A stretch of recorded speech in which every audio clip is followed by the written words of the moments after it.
রাতে আমি ঠিক মতো ঘুমাতে পারলাম না। হালকা বাতাসের সঙ্গে আমার চোখ বন্ধ হয়েছিল। তবে হঠাৎ করে ঘুম ভেঙে গেল।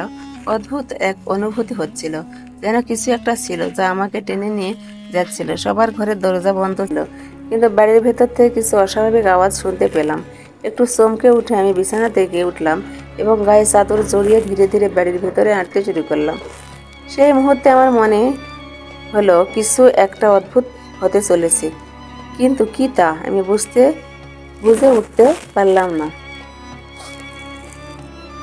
ধীরে ধীরে বাবা ও ভাইয়ের রুমের দিকে এগিয়ে গেলাম। আমার পায়ের শব্দ ছিল না, যেন আমি কোনো ছায়া। বাড়ির কোণে কোণে আমি বাড়ির কোণে কোণে আমি এক ধরনের অস্থিরতা অনুভব করছিলাম।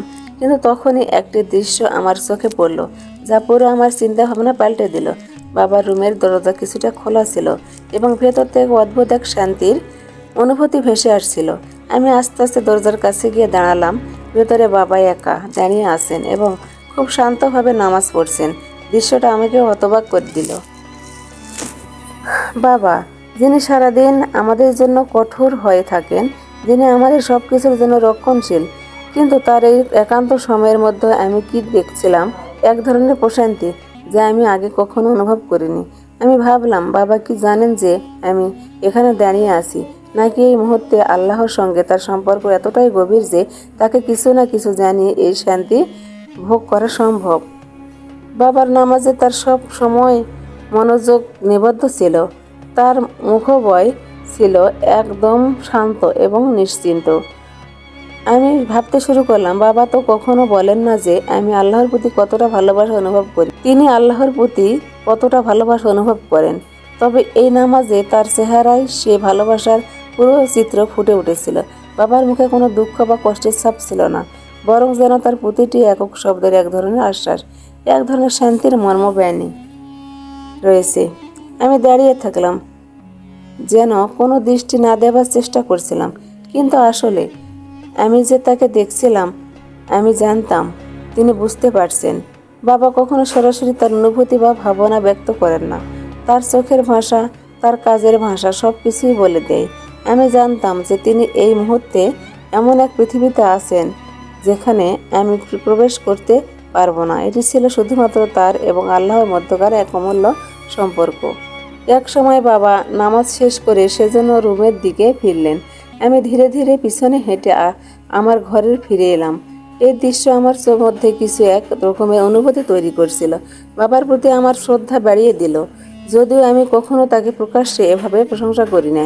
আজ রাতে আমি বুঝতে পারলাম যে বাবা শুধু একজন কঠোর অভিভাবক নয়, তিনি একজন আত্মিক মানুষও।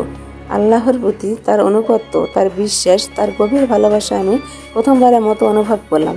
পরের দিন সকালে আমি ভাবলাম আজকে বাবাকে এই বিষয়ে কিছু বলবো, কিন্তু জানি তিনি আমাকে কখনো তার অনুভূতি বা ভাবনা নিয়ে কিছু বলবেন না। এমনকি কোনো আলোচনা না করেই তিনি তার কর্তব্য পালন করেন, তার দায়িত্ব পালন করেন। তিনি কখনো কিছু আশা করেন না, শুধু তার কাজ করে যান। তবে আমি জানি বাবার একান্ত মুহূর্তগুলো অনেক কিছু বলে দেয়। বাবা যে চুপ থাকে তা কখনোই তার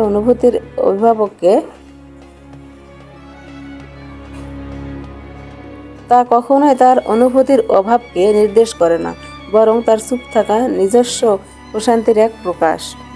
তারপর একদিন আমি বাবার কাছে গিয়ে সরাসরি বললাম, বাবা, আমি আপনার নামাজ দেখেছিলাম, আপনি খুব শান্ত ছিলেন।